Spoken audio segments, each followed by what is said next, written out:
मेरा trend change करो, बोलन दिया करो बाकियां नूं, अपनी गल दना दन ना मारिया करो। सरकारां दा काम सवाल करना है, कोई रैली थोड़ी अपनी जोशन सुनी ਅਸੀਂ कोई रैली सुनन आए हैं। ਅਸੀਂ ਇਹ ਪੁੱਛ ਰਹੇ ਹਾਂ ਕਿ ਪੋਲਰਾਈਜੇਸ਼ਨ ਹੋਇਆ ਜਾਂ ਨਹੀਂ ਹੋਇਆ। ये बार बार क्वेश्चन पूछने याद नहीं, कर्फ्यू का पेटेंट है, बाकी तो बोलन देंगे ने। किसान आगू है ना, ये झूठ का पुलंदा ने, तीन बिलों के उपर बार बार झूठ बोल रहे हैं। ਇਹਨੂੰ ਝੂਠ ਦਾ ਬਲੰਦਾ ਆਪ ਕਹਿਣ, ਕਿਸੇ ਨੂੰ ਕੁਛ ਕਹਿਣ, ਪਰ ਸਾਨੂੰ ਇੰਨਾ ਪਤਾ ਹੈ ਕਿ ਗੁਜਰਾਤ ਦੇ ਮਰਡਰਰ ਜਿਹੜੇ ਨੇ ਉਹ ਇਸ ਵੇਲੇ ਪੂਰੇ ਦੇਸ਼ ਦਾ ਮਰਡਰ ਕਰਨ ਦੇ ਉੱਤੇ ਉਤਰੇ ਹੋਏ ਨੇ। ਗੁਜਰਾਤ ਦੇ ਮਰਡਰ ਉਹ ਕਹਿੰਦੇ ਨੇ। मेरी दो बेनती है, मेरी ਚਾਰ ਬਲੇਮ ਤੋਂ मेरी दो बेनतियां हैं। एक तो किसान आगू नहीं है, ये कितों किसान आगू है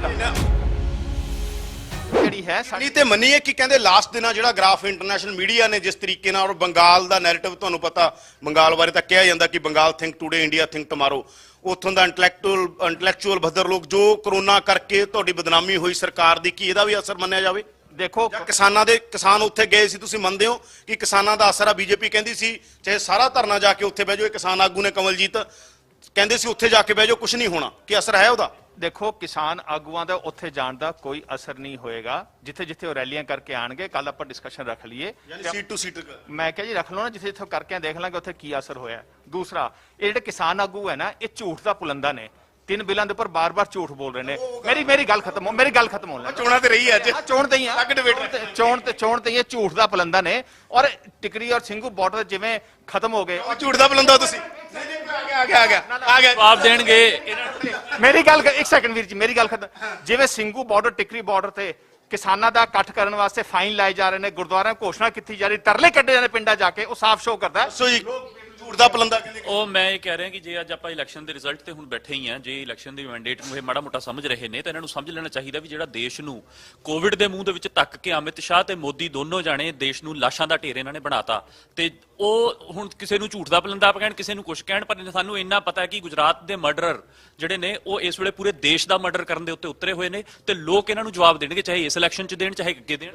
ਗੁਜਰਾਤ ਦੇ ਮਰਡਰ ਉਹ ਕਹਿੰਦੇ ਨੇ। ਮੇਰੀ ਦੋ ਬੇਨਤੀ ਹੈ, ਚਾਰ ਬਲੇਮ ਤੋਂ ਮੇਰੀ ਦੋ ਬੇਨਤੀਆਂ। ਇੱਕ ਤਾਂ ਕਿਸਾਨ ਆਗੂ ਨਹੀਂ ਹੈ, ਇਹ ਕਿੱਥੋਂ ਕਿਸਾਨ ਆਗੂ ਇਹਦਾ ਆਫੀਸ਼ੀਅਲ ਇਹਨਾਂ ਕੋਲ ਅਹੁਦਾ ਹੈਗਾ, ਪੰਜਾਬ ਕਿਸਾਨ ਯੂਨੀਅਨ ਦਾ ਆਫੀਸ਼ੀਅਲ ਅਹੁਦਾ ਹੈਗਾ। ਸੁਣੋ, ਚੰਡੀਗੜ੍ਹ ਮਿਊਨਿਸਪਲ ਕਾਰਪੋਰੇਸ਼ਨ ਚੋਣ ਲੜੀ ਸੀ ਇਹਨਾਂ ਨੇ, ਇਹ ਕਿੱਥੋਂ ਕਿਸਾਨ ਆਗੂ ਨੇ? ਇੱਕ ਸ਼ਹਿਰ ਦੇ ਰਹਿਣ ਵਾਲੇ। ਦੂਜੀ ਗੱਲ ਇਹ ਮਰਡਰਰ ਕਹਿ ਲਓ, ਜੋ ਮਰਜ਼ੀ ਕਹਿ ਲਓ, ਪਰ ਇਸ ਦੇਸ਼ ਦੇ ਅੰਦਰ ਵੋਟਾਂ ਦੇ ਰਾਹੀਂ ਜਿਹੜਾ ਹੈ ਬੀਜੇਪੀ ਨੂੰ ਸੱਤਾ ਪ੍ਰਾਪਤ ਹੁੰਦੀ ਹੈ, ਡੈਮੋਕ੍ਰੇਸੀ ਦੀ। ਔਰ ਪਿਛਲੇ ਜਿਹੜੇ ਅਮਰੀਕਾ ਦੇ ਚੋਣ ਹੋਏ, ਉਸ ਤੋਂ ਬਾਅਦ ਪ੍ਰੂਵ ਹੋ ਗਿਆ ਕਿ ਇੰਡੀਅਨ ਦਾ ਜਿਹੜਾ ਡੈਮੋਕ੍ਰੈਟਿਕ ਸੈਟਅਪ ਹੈ, ਇਲੈਕਸ਼ਨ ਕਮਿਸ਼ਨ ਹੈ, ਇਹਦਾ ਪ੍ਰੋਸੈਸ ਸਭ ਤੋਂ ਰੋਬਸਟ ਹੈ, ਸਟਰੋਂਗ ਹੈ।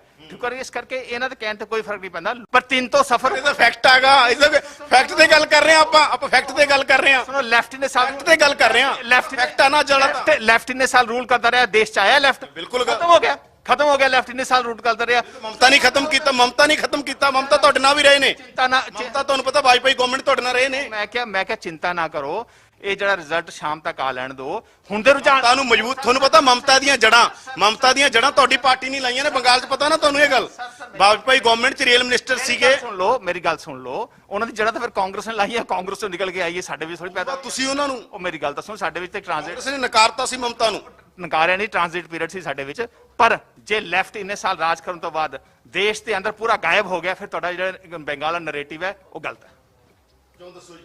ਦੇਖੋ, ਮੇਰਾ ਇਹ ਕਹਿਣਾ ਕਿ ਅੱਜ ਜਿਹੜੀ ਚੋਣ ਹੈ ਬੰਗਾਲ ਦੇ ਵਿੱਚ, ਜੇ ਕਹੀਏ ਕੋਈ ਲੈਫਟ ਵਰਸਸ ਜਿਹੜਾ ਰਾਈਟ ਹੈ, ਉਹ ਸਾਫ਼ ਹੋ ਗਿਆ। 5 ਸੀਟਾਂ ਤੇ ਲੈਫਟ ਦਾ ਉਸ ਰੂਪ ਦੇ ਵਿੱਚ ਨਹੀਂ ਹੈ, ਸਾਫ਼ ਸੀਗਾ। ਉੱਥੇ ਟੀਐਮਸੀ ਵਰਸਸ ਏ ਸੀ, ਤੇ ਸਵਾਲ ਇਹ ਵੀ ਸੀਗਾ ਕਿ ਟੀਐਮਸੀ ਕੀ ਕਰ ਰਹੀ ਸੀ, ਤੇ ਜਿਹੜਾ ਪਲੈਂਕ ਉੱਥੇ ਮੋਦੀ ਨੇ ਤੇ ਅਮਿਤ ਸ਼ਾਹ ਨੇ ਲਿਆ ਸੀਗਾ, ਉਹ ਪਲੈਂਕ ਉੱਥੇ ਹਿੰਦੂ ਪੋਲਰਾਈਜੇਸ਼ਨ ਦਾ ਪਲੈਂਕ ਸੀਗਾ। ਇਹਨਾਂ ਨੇ ਇੱਥੋਂ ਤੱਕ ਕੀਤਾ ਕਿ ਜਿਹੜੇ ਲੋਕ ਉੱਥੇ ਮਰੇ, ਜੇ ਉਹਨਾਂ ਨਾਲ ਕਿਸੇ ਨੇ ਸਹਾਨੁਭੂਤੀ ਦਿਖਾਤੀ, ਜਿਹੜੇ ਫਾਇਰਿੰਗ ਦੇ ਵਿੱਚ ਲੋਕ ਉੱਥੇ ਮਾਰੇ ਗਏ, ਇਹਨਾਂ ਦੀ ਸੈਂਟਰਲ ਫੋਰਸਿਸ ਦੀਆਂ ਫਾਇਰਿੰਗ ਦੇ ਵਿੱਚ, ਤੇ ਉਹਨਾਂ ਨਾਲ ਕਿਸੇ ਨੇ ਸਹਾਨੁਭੂਤੀ ਦਿਖਾਤੀ ਤਾਂ ਉਹਨੂੰ ਵੀ ਇਹਨਾਂ ਨੇ ਧਰਮ ਦੇ ਨਾਲ ਜੋੜ ਕੇ ਪੇਸ਼ ਕੀਤਾ। ਸੋ ਇਸ ਕਿਸਮ ਦੀ ਸ਼ੀਅਰ ਕਮਿਊਨਲ ਜ਼ਹਿਰ ਲੱਦੀ ਪੋਲਿਟਿਕਸ ਕਰਨ ਦੇ ਬਾਵਜੂਦ ਜੇ ਬੀਜੇਪੀ ਉੱਥੇ ਨਹੀਂ ਜਿੱਤ ਸਕਦੀ, ਇਹਨਾਂ ਨੂੰ ਸਮਝ ਲੈਣਾ ਚਾਹੀਦਾ ਵੀ ਹੁਣ ਹਿੰਦੁਸਤਾਨ, ਘੱਟੋ ਘੱਟ ਬੰਗਾਲ ਦੇ ਲੋਕ ਜਿਹੜੇ ਨੇ, ਉਹਨਾਂ ਨੇ ਜ਼ਰੂਰ ਇਹ ਗੱਲ ਮਤਲਬ ਮੈਂਸ਼ਨ ਕਰ ਦਿੱਤੀ ਇਹਨਾਂ ਨੂੰ ਕਿ ਅਸੀਂ ਕਮਿਊਨਲ ਪੋਲਰਾਈਜੇਸ਼ਨ ਨਹੀਂ ਚਾਹੁੰਦੇ।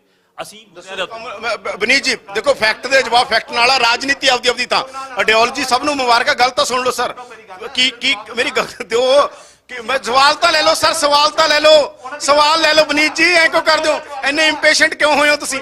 ਮੈਂ ਪੁੱਛ ਰਿਹਾ, ਗੱਲ ਸੁਣੋ, ਮੈਂ ਪੁੱਛ ਰਿਹਾ ਗੱਲ, ਉਹਨਾਂ ਦੇ ਕੁਐਸਚਨ ਨਹੀਂ ਪੁੱਛ ਰਿਹਾ। ਕੀ ਇਹ ਪੋਲਰਾਈਜੇਸ਼ਨ ਦੀ ਹਾਰ ਆ? ਉਹ ਕਹਿ ਰਹੇ ਨੇ ਉਹ ਤੁਸੀਂ ਵੀ ਮੇਰਾ ਟ੍ਰੈਂਡ ਚੇਂਜ ਕਰੋ, ਬੋਲਣ ਦਿਆ ਕਰੋ ਬਾਕੀਆਂ ਨੂੰ, ਆਪਣੀ ਗੱਲ ਦਨ ਨਾ ਮਾਰਿਆ ਕਰੋ। ਸਰਕਾਰਾਂ ਦਾ ਕੰਮ ਸਵਾਲ ਕਰਨਾ ਹੈ, ਕੋਈ ਰੈਲੀ ਥੋੜੀ ਆਪਣੀ ਜੋਸ਼ਨ ਸੁਣੀ ਅਸੀਂ ਕੋਈ ਰੈਲੀ ਸੁਣਨ ਆਏ ਆਂਗੇ। ਅਸੀਂ ਇਹ ਪੁੱਛ ਰਹੇ ਹਾਂਗੇ ਪੋਲਰਾਈਜੇਸ਼ਨ ਹੋਇਆ ਜਾਂ ਨਹੀਂ ਹੋਇਆਗਾ? ਇਹ ਬਾਰ-ਬਾਰ ਕੁਐਸਚਨ ਪੁੱਛਣ ਯਾਦਵੰਦ ਕਰਫਿਊ ਦਾ ਪੇਟੈਂਟ ਹੈ, ਬਾਕੀ ਤਾਂ ਬੋਲਣ ਦਿੰਦੇ ਨੇ, ਤੁਸੀਂ ਬੋਲਣ ਨਹੀਂ ਦਿੰਦੇ।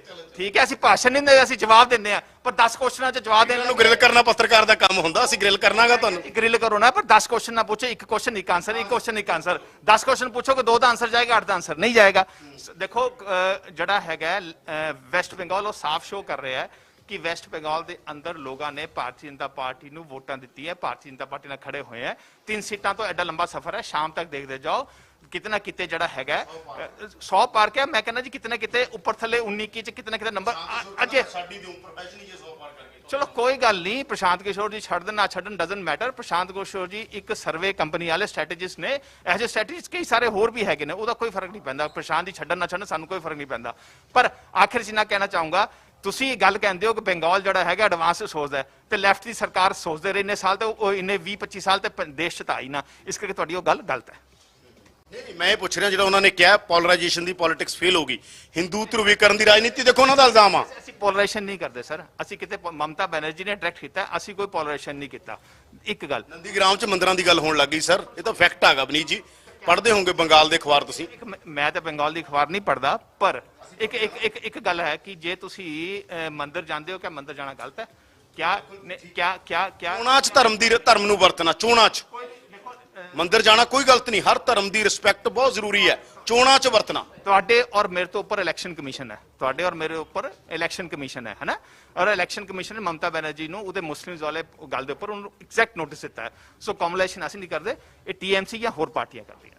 ਤਾਂ ਵਨੀਤ ਜੋਸ਼ੀ ਉਨੇ ਹੀ ਕੌਨਫੀਡੈਂਟ ਨੇ ਜਿੰਨੇ ਕੌਨਫੀਡੈਂਟ ਕਿਸੇ ਵੀ ਪੋਲੀਟੀਕਲ ਲੀਡਰ ਨੂੰ ਆਪਣੀ ਪਾਰਟੀ ਪ੍ਰਤੀ, ਆਪਣੀ ਆਈਡੀਓਲੋਜੀ ਪ੍ਰਤੀ ਹੋਣਾ ਚਾਹੀਦਾ।